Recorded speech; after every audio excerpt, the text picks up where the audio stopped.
গতকাল দিবাগত রাত 12টার সময় বাংলাদেশ জাতীয়তাবাদী ছাত্র দল ঢাকা বিশ্ববিদ্যালয়ের ঐতিহ্যবাহী স্যার এফ রহমান হল ছাত্র দলের সাহিত্য প্রকাশনা সম্পাদক জনাব শাহরিয়ার আলম সাম্যকে ঢাকা বিশ্ববিদ্যালয়ের মতো নিরাপদ জায়গায় আমরা বাংলাদেশ জাতীয়তাবাদী ছাত্র দল আমার ভাইয়ের প্রতিবাদে আজকে আমরা সমাবেত হয়েছি বিক্ষোভ মিছিল পরবর্তী সমাবেশে।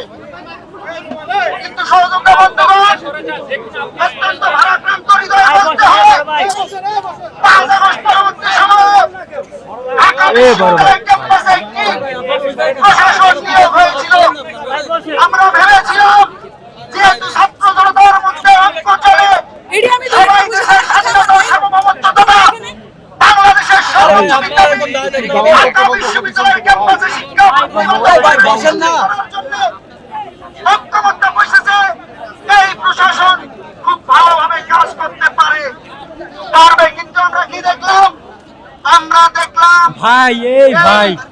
ফ্যাসিস্ট হাসিনা পরবর্তী সময়ের এই নিয়োগপত্র ভিজি এবং আমরা দেখলাম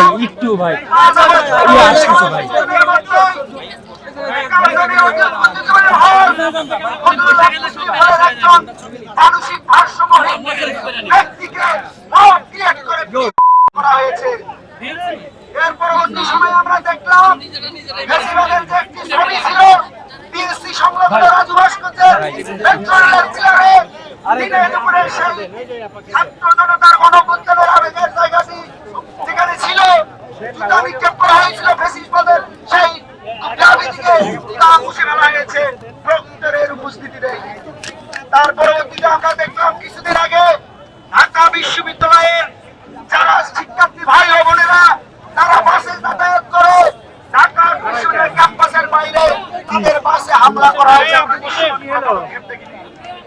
আমরা একই বিগত বৈশাখে চারুকলা কর্তৃক শোভাযাত্রা বের করা হয়, সেই শোভাযাত্রাকে ফলপ্রসূ করার জন্য হাসিনা ওয়াজেদের একটি মোটিভ বানানো হয়েছিল। কিন্তু এই নিরাপত্তা বাহিনীর মধ্যে আমাদের দোসররা কিভাবে তাতে আগুন লাগিয়ে দিল আমরা এখন পর্যন্ত দৃশ্যমান কোনো পদক্ষেপ দেখিনি। প্রিয় সহযোদ্ধা বন্ধুগণ, এতগুলো ঘটনা উত্তরণের উদ্দেশ্য একটাই, এইসব ঘটনা ঘটছেই বলেই ঢাকা বিশ্ববিদ্যালয় ক্যাম্পাসে বিভিন্ন ধরনের মব তৈরি করে সাধারণ শিক্ষার্থীকে বিভিন্নভাবে তোমার মধ্যে ফেলা সম্ভব হচ্ছে।